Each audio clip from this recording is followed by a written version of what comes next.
Vamos a ver. El primer diccionario francés-español que incorporar una notación fonética para los lemas franceses de entrada fue el de Barthélemy-Colomb, cuya primera edición data de 1800. Posteriormente, el recurso a esta herramienta conoció altos y bajos, de los que ya he dado cuenta en diversos trabajos, por lo que solo me ocuparé aquí del tratamiento que dieron los diccionarios franco-españoles aparecidos con anterioridad a 1800 a las dificultades de los españoles para leer correctamente las entradas de los diccionarios franceses. Y digo bien, leer las entradas. Antes de ello, solo recordaros que desde mediados del siglo XVII se asiste a una simplificación progresiva de las ortografías del español y del francés, la cual culmina hacia mediados del siglo XVIII. Anteriormente a esa fecha, los códigos ortográficos de las dos lenguas presentaban muchísimas más dificultades de interpretación fónica que las que presentarán después de la Reforma.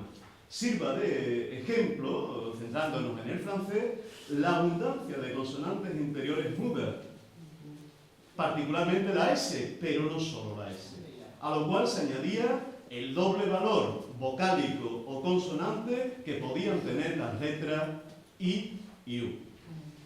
Por eso podría pensarse que los autores de nuestros primeros diccionarios bilingües fueron especialmente sensibles a las dificultades de lectura del código escrito.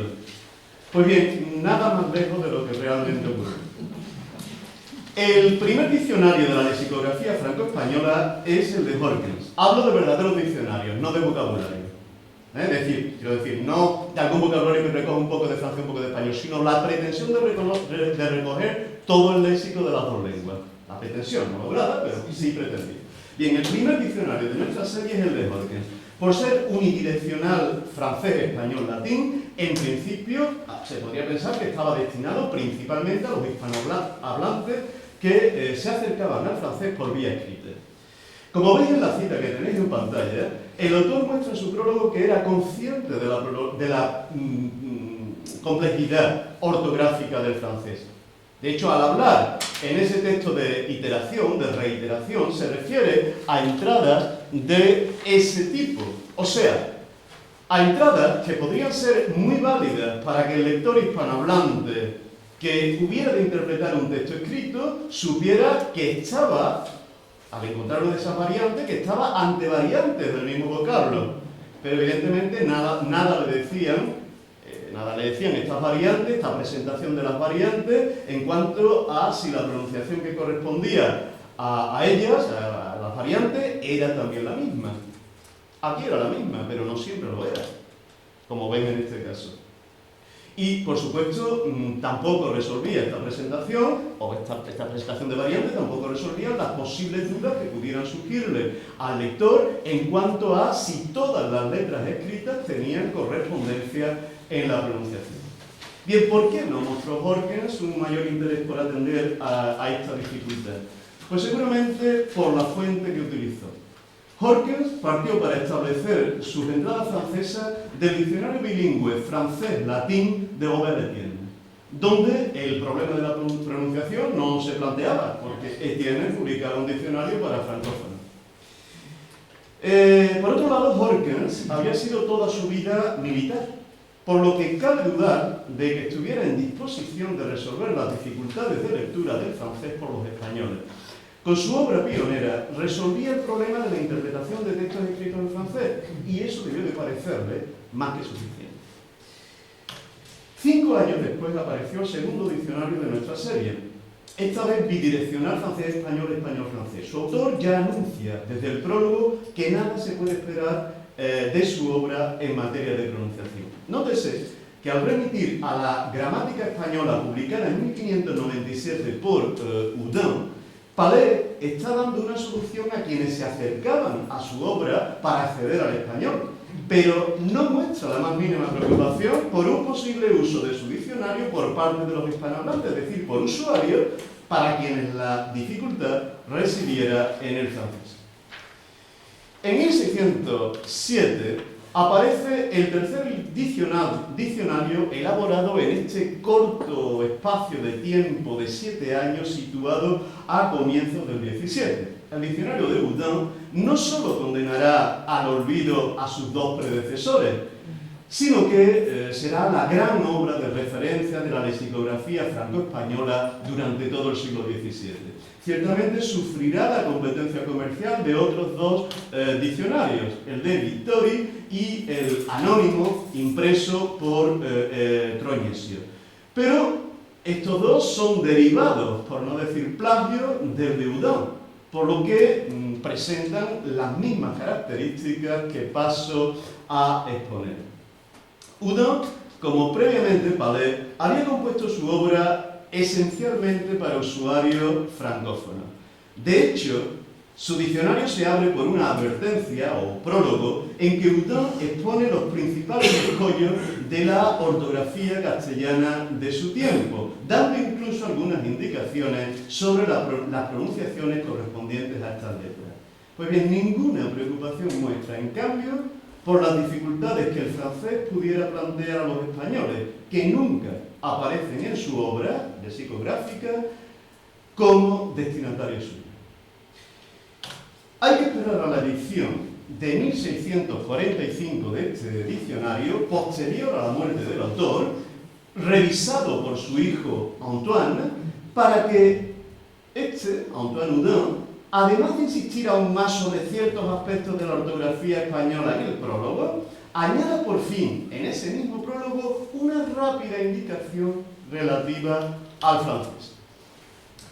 Esta rápida indicación se completa además en la versión revisada de Antoine Houdin con algunas breves pinceladas sobre la pronunciación francesa. La primera de ellas se halla en la entrada C, la entrada de la letra C, ausente del diccionario en todas las ediciones anteriores.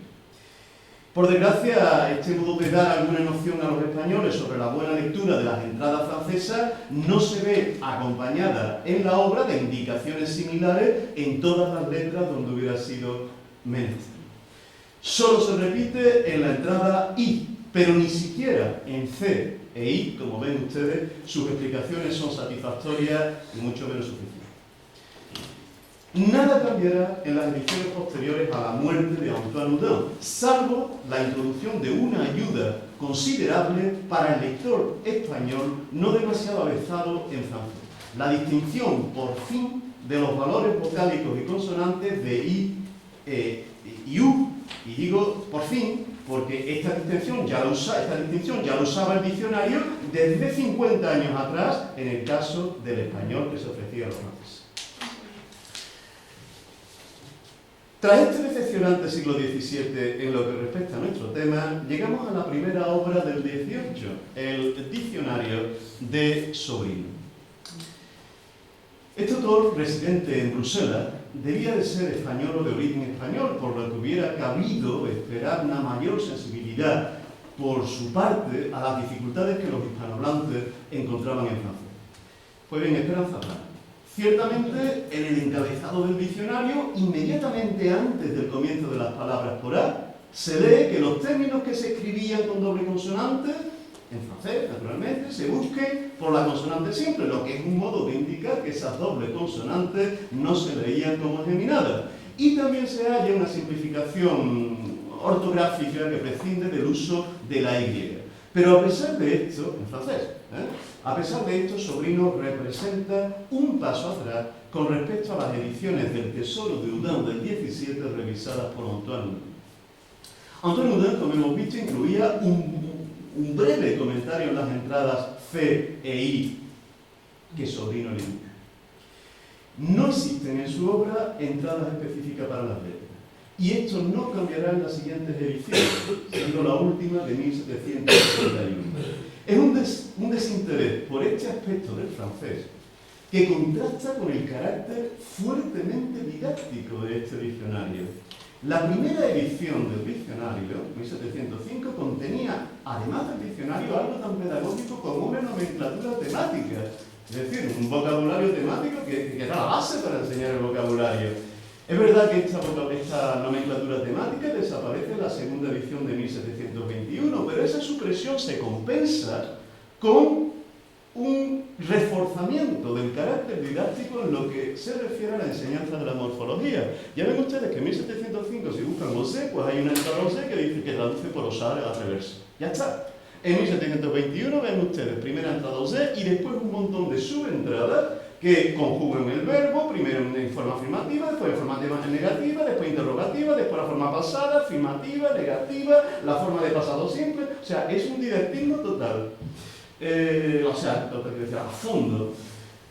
Por tanto, no fue la falta de espacio o de voluntad didáctica lo que impidió a Sobrino ocuparse de la pronunciación y la grafía del francés en su obra. Podría arguirse que la parte francés-español estaba básicamente destinada a interpretar textos franceses, pero en tal caso también hubieran sido bienvenidas algunas indicaciones complementarias sobre las variaciones gráficas del francés, máxime en un momento en que cundía la polémica en Francia entre los partidarios de una ortografía latinizante y los partidarios de una ortografía simplificada que es la que adopta, sin comentarlo, Sobrino. Muerto el autor, tampoco los revisores de las ediciones siguientes variaron el criterio inicial, pese a la introducción de muchos otros cambios en aspectos diferentes. Y tras el de Sobrino, se produce, por fin, la edición de diccionarios bilingües franco-españoles en España, concretamente en Madrid, y por autores residentes en el país. Esta circunstancia conllevó que, por fin, estas obras se destinaran esencialmente a hispanohablantes. Bien, pues veamos si esto trajo consigo que cambiara de algún modo la sensibilidad hacia los problemas grafofonéticos de los españoles que se interesaban por el francés. El primero de esos diccionarios fue el de Torre y Ocon. Su parte francés-español sigue de cerca al diccionario de Richelieu, que incluía entradas para cada letra con las correspondientes explicaciones de tipo grafofonético. Poco le hubiera costado a Ocon, por tanto, copiarlas con más o menos fidelidad, como hace con la mayoría de sus entradas de la parte francés-española. Sin embargo, compárese la información proporcionada por Richelieu para la letra E y la que da Ocon. Decepciona un tanto la fuerte reducción a la que Ocon somete a su modelo. Ciertamente, el diccionario de Ocon se presenta como complemento a sus dos gramáticas, una francesa y otra española, donde las explicaciones sobre la E francesa ocupan más de 3 páginas, por lo que quizá el autor, aunque sin decirlo, pensara que era su gramática que tenía que vender y no su diccionario, el lugar idóneo para buscar una formación sobre las reglas grafofonéticas y la pronunciación del francés. Sea como sea, lo cierto es que Ocon, en el prólogo de su diccionario, no hace ninguna alusión a nuestro tema. Y solo en la entrada E, como hemos visto, hace algún apunte sobre la pronunciación. A lo que cabe añadir 2 breves referencias a cuestiones de lectura en las entradas A y P. Los lectores de la época no tenían necesidad de lo que Ocon dice en P. Quiero decir, los lectores españoles, pues esto igual en español. Y en A, Ocon copia de Richelieu. Pero mientras que Richelieu remite para otros posibles problemas de A, desde la entrada A a las entradas por AI, tipo ED, Ocon no solamente no lo hacen, sino que, ven, es lo que hace. Como ven, esto es Richelieu, ven, si se va uno a las entradas por pronuncia estas palabras así. Ocon no solamente no manda de A a las entradas por E, sino que cuando llega a las entradas por AI, no dice absolutamente nada sobre pronunciación.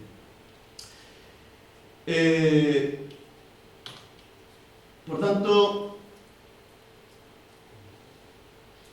bien, esto era todo lo que tenía que decirle sobre Ocon. A este diccionario siguió el de Herrero, que es unidireccional francés-español, con lo cual está muy claro que está destinado a español. Además, edita en Madrid. Como Ocon, Herrero también buscó como guía un monolingüe francés, En su caso, el diccionario de Prévost, cuyo sistema tipográfico de las entradas adoptó. Como la edición del Prévost de 1732, Herrero escribe sus entradas en mayúsculas, pero pone en minúsculas algunas de las letras mudas del lema, esencialmente las letras dobles y la S preconsonántica, para indicar que no se pronuncia. El propio autor lo explica, como estáis viendo, en una nota preliminar. Pero de nuevo nos vuelve a sorprender también en Herrero que no sintiera necesidad de ser algo más explícito en lo relativo a las letras y sus valores fónicos. Ni siquiera tiene Herrero la justificación de haber publicado anteriormente una gramática francesa, puesto que no era el caso. No había publicado ninguna. Con todo, quizá por esto último, que tenía en mente esa idea, o por influencia de su fuente monolingüe, Herrero se muestra mucho más extenso que cualquiera de sus predecesores en las entradas de las letras. Ocon se limitó a comentar algo solo en 3 letras. Herrero lo hace en algunas más. Ciertamente su entusiasmo por este tipo de comentarios va en disminución, siendo el comentario bastante amplio en el artículo de A, pero se muestra mucho más escueto para las demás letras, ya sea porque no acabo de entender las explicaciones del original, lo cual es muy probable que no entendiera lo que estaba leyendo, o bien porque consideró que este tipo de información de las letras no correspondía a un diccionario, ya se lo he dicho, sino a una gramática. Él también pudo considerarlo. De hecho, como podéis ver, así lo expresa claramente en las entradas E y O de su diccionario. Por lo demás, en el caso de ciertas letras, quizá hubiera sido mejor que no dijera nada. Su comentario sobre C, por ejemplo, únicamente es en parte aceptable si se entiende como exclusivamente referido al uso de la letra, y estamos a mediados del 18. Pero es verdad que en otros casos hablan expresamente del sonido. Por desgracia, con numerosas deficiencias cada vez que lo hacen. No les comentaré, no vale la pena que les comente, pero si los miran ustedes verán que es bien. Es interesante lo que dice, pero al mismo tiempo nunca llega a decir lo que realmente había que decir para su época. Aún así, y como ya he dicho, no está mal para ser el primer diccionario que se ocupa de esta cuestión verdaderamente, más cuando, como hemos visto, cabe reconocerle además el esfuerzo de señalar las S mudas de las entradas. Principal dificultad del francés para los franceses y para los no franceses de la época. Si bien, a este respecto hay que indicar que cuando sale por fin su diccionario, la última edición del Prévost limita la del 32, pero 2 años antes había salido otra edición del Prévost que ya había adoptado la nueva ortografía que sustituía esas S mudas por acentos circunflejos. Con lo cual, el diccionario de Prévost, de Herrero, desde el principio aparece como antiguo. Poco después de la aparición del diccionario de Herrero, comenzó a trabajar en el suyo el jesuita Terrero. Tras 20 años de labor, de forma íntegra y admirable, pidió licencia para imprimirlo, pero la expulsión de los jesuitas de España hizo que el diccionario, que ya se estaba imprimiendo, quedara en prensa durante 20 años. Por fin el Estado lo recuperó, y se publicó a cargo del Estado, pero de todos modos la intención de Terrero era dar a luz un diccionario de palabras de especialidad, de palabras técnicas, palabras de especialidad, ese diccionario que la Real Academia no era capaz de sacar. Por tanto, es comprensible que en el diccionario de Terrero la cuestión fonética e incluso la ortográfica sea algo completamente ajeno, o sea, que estas cuestiones le fueran ajenas. No era suficiente. Muy distinto es el caso del que fue el verdadero tercer diccionario franco-español publicado en España, el de González de Mendoza. Su propósito no fue otro que el de ofrecer un diccionario para principiantes que suplantara al de Sobrino, el cual seguía siendo, gracias a sus muchas reediciones y a la fuerza de las editoriales francesas, francesas y belgas, el más usado de su tiempo. Mendoza aspiró a ofrecer un sustituto para principiantes, he dicho, que fuera más barato y menos voluminoso, que se pudiera vender mejor, lo cual consiguió. Pero también quería que fuera más exacto y didáctico, lo cual solo logró parcialmente. En todo caso, su modelo principal fue el diccionario de Sobrino, Por lo que, en el tema que nos ocupa, no extrañará que la obra de Mendoza tenga las mismas características que ya he expuesto para su fuente, es decir, no contiene entradas para las letras ni preliminares que se ocupen de la ortografía o la pronunciación del francés, y ello a pesar de que la parte francés-español de Mendoza dobla en volumen a la parte español-francés. Solo una lectura atenta de su obra permite descubrir de vez en cuando alguna referencia a las grafías o a la pronunciación del francés, en general bastante aproximativa y más bien jocosa que útil. Tienen en pantalla uno de esos pocos comentarios escondidos en el cuerpo de la obra, concretamente en la entrada. Si a esto se añade un uso completamente atípico de los acentos del francés, en los circunflejos, en los agudos, los graves, en fin, un uso completamente atípico, se puede concluir que no solo el diccionario de Mendoza no prestó servicio en cuanto a la pronunciación, sino que tanto desde el punto de vista ortográfico como fónico pudo ser más bien contraproducente, al igual que lo fue cada vez que al autor le dio por inventar, por fortuna lo hizo pocas veces, pero cada vez que le dio por inventar un ejemplo propio, pues ya ven el resultado. No es. El siglo XVIII también asistió a la publicación de otros 3 diccionarios, pero publicados fuera de España. De ellos, el más original es el de Séjourné, ya que es el primero compuesto a partir de los 2 diccionarios de las 2 academias de la lengua de las 2 comunidades lingüísticas. Es decir, se inspiró del diccionario de la Academia Española y del diccionario de la Academia Francesa. El de Gaumont sigue bastante fielmente de Séjourné, es un plagio, y el de Gatell, aunque tiene más rasgos personales, no deja de ser esencialmente también el mismo diccionario de Séjourné. Séjourné, al igual que sus 2 fuentes académicas, da una entrada para cada letra. Ahora bien, el diccionario de autoridades de la Real Academia Española era mucho más prolijo al explicar las letras en sus entradas que el diccionario de la Académie Française, lo que lleva a que los comentarios que ofrece Séjourné en las entradas de la parte español-francés sean muchísimo más abundantes y más ricas que las que ofrece la parte francés-española. Nos hallamos de nuevo, por tanto, ante un señor que estaba sobre todo preocupado pues, por la comunidad a la que le tenía que vender en principio el diccionario, que luego lo vendió también en España, decía la francófona.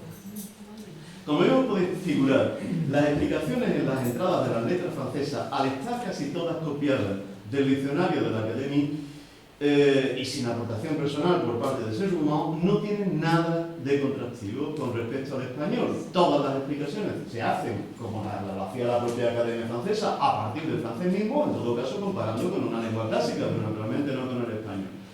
Y además con el agravante no solo de algunas incorrecciones debidas al autor cuando se aleja de la copia, sino de que la mayoría de las entradas, como están viendo para la letra G, da primero la versión en francés y luego da la versión en español.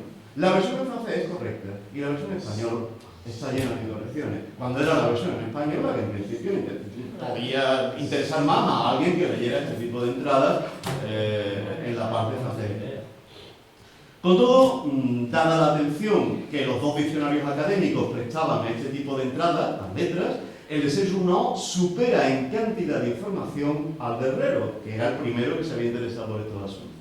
Sin embargo, no por ello deja Séjourné de recurrir en 2 de sus entradas de letra al mismo procedimiento que ya usó Herrero, el de remitir a las gramáticas.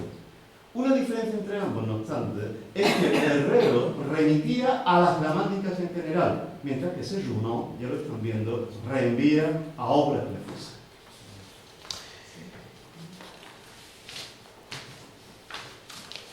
Las reediciones de Séjourné llegan hasta 1790.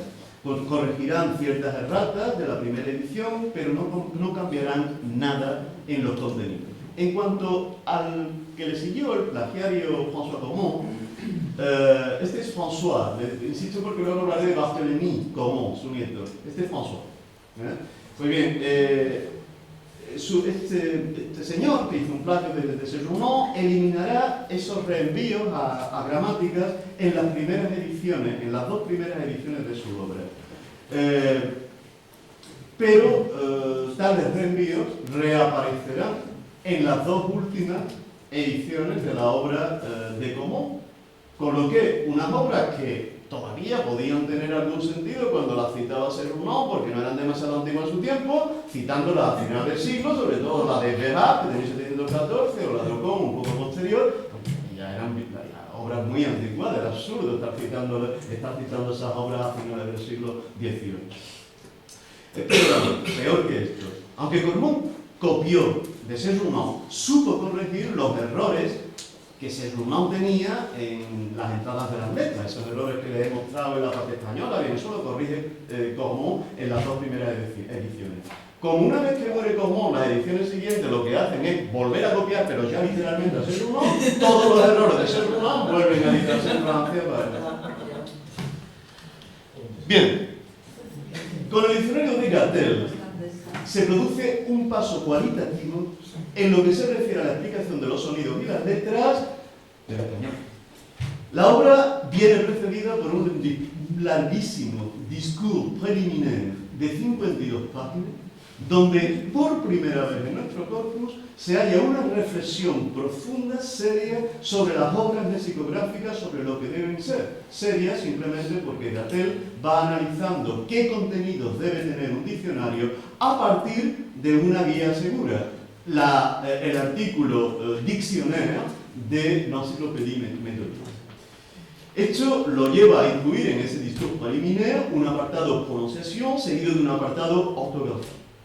En el primero resume los postulados ortográficos defendidos por la Real Academia en su tratado sobre la ortografía española, mientras que en el segundo, Orthographie, reflexiona sobre la dificultad de llevar a cabo en francés una reforma ortográfica tan amplia como la que había adoptado la Real Academia en el caso del español, pasando después a desarrollar letra por letra en qué consisten los nuevos principios ortográficos españoles y sin olvidar comentar igualmente los principios prosódicos y gráficos de la acentuación española. Algo completísimo y algo que muestra su admiración por esa ortografía y dice que cómo puede ser que los franceses tan amantes de la moda no lo hagan y los franceses y los españoles tan serios y que no quieren cambiar, de pronto han hecho unos cambios tan imponentes.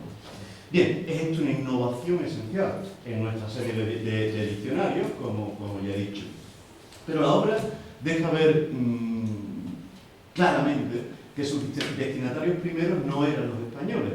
Es inútil buscar en el diccionario de Gatell, para el caso del francés, algo similar a lo que ofrece para el pese a que el propio autor dice explícitamente que la ortografía francesa dictaba más de la pronunciación que la española, la parte de la obra con las entradas en francés no solo no lleva prólogo referido a la lengua francesa, sino que paradójicamente se abre con una detallada tabla de 60 páginas de la conjugación verbal española. Cuando estamos en la parte francés-español, se supone que hubiera tenido que incluir la conjugación francesa. No es pues que el autor, por razones editoriales, hubiera de ahorrar espacio. Simplemente la obra no estaba pensada prioritariamente para hispanohablantes. Este desfase entre el tratamiento dado a una y otra lengua tampoco se haya compensado en los lemas de entrada de Gatell. Aunque se reserva una entrada a cada letra, en algunas de ellas no se da el más mínimo dato, ni gráfico ni fonético, a pesar de que mucho hubiera hecho falta, menos para algunos. Si hubiera bastado con que el autor hubiera adoptado el sentir de un hispanohablante. En otras sí da alguna información, pero siempre sin ningún esfuerzo por adoptar un enfoque contractivo. Forzosamente, está inspirado en Séjournon, que está inspirado en la Academia Francesa. Que el autor estaba pensando principalmente en su clientela francófona, se deja ver claramente en la entrada B que tienen en pantalla. Es la entrada de la B francesa. De la B francesa. Pero como están viendo lo que explica no es la B francesa, es la B española. Y si buscan en V francesa, tampoco dice nada sobre que la V no existe en español o sobre que nada, absolutamente nada. Y llega, yo les digo, al caso, al extremo de la de escribir la B española en la entrada de la B francesa. Bien, Gatell también publicó en 1798 un diccionario de bolsillo, el primero de la serie tras el de Godoy. Por sus propias características, ninguno de los dos autores aludían a las cuestiones aquí analizadas. Sin embargo, muy poco después, aparecerá en Lyon, y esta vez sí era en Lyon de verdad, las cosas habían cambiado, aparecerá en Lyon el último diccionario franco-español del siglo. El diccionario, también de bolsillo, pero muy distinto a los portátiles anteriores, en el asunto que nos afecta y que se debe a Barthélemy Común, el nieto de François Común. Bien, lo primero que sorprende a Barthélemy Común es que centre su atención, contrariamente a lo que fue el caso de todos sus predecesores, sobre todo en el francés, no en el español. Y sorprende asimismo que esta novedosa atención al francés le lleve a la introducción de un recurso llamado a convertir los diccionarios bilingües en herramientas esenciales de consulta no sólo de significados equivalentes en otra lengua, sino de aspectos relacionados con la pronunciación, como ya lo eran desde siempre, sobre aspectos relacionados con la ortografía. Estoy hablando, como os dije al principio, de la introducción de la pronunciación figurada del francés. El impacto inmediato será tal que incluso uno de los diccionarios, el más famoso y el último de los diccionarios aparecidos anteriormente, seguirá sus pasos. La segunda edición del diccionario de Gatell también incluirá la pronunciación figurada. Y es que es precisamente Gatell y no su plagiario Barthélemy Común, porque también el nieto copió fue un copión, o sea, copió de Gatell. Hubiera debido de ser Gatell y no quien lo copia, Barthélemy Común, quien hubiera podido ser el introductor de esta importantísima novedad, puesto que Gatell, que era un buen lexicógrafo, ya había introducido la pronunciación figurada en un diccionario monolingüe del francés que había editado poco antes de sacar su bilingüe francés-español. Demasiado obsesionado, sin embargo, por atender a su público francés y por exponer la para él sorprendente reforma ortográfica del español, Gatell no supo ver desde el principio lo que Barthélemy Común captó de entrada perfectamente. Es decir, cómo se percató de entrada de que si las reglas de lectura del español escrito, que Gatell también había expuesto, podían bastar a un usuario francófono para interpretar las entradas, los usuarios españoles estaban necesitados de mucha más información para interpretar fonológicamente el código escrito del francés. Por eso Común ofrece las reglas de interpretación del español escrito, pero no la correspondiente pronunciación figurada, que para él hubiera sido redundante en el caso del español. En cambio, en el caso del francés, expone las reglas generales de lectura y luego ofrece la pronunciación figurada. El éxito fue tal que, ya les digo, Gatell en la siguiente edición, en 1803, adopta este sistema, por supuesto, atacando a muerte a Común por haberse adelantado.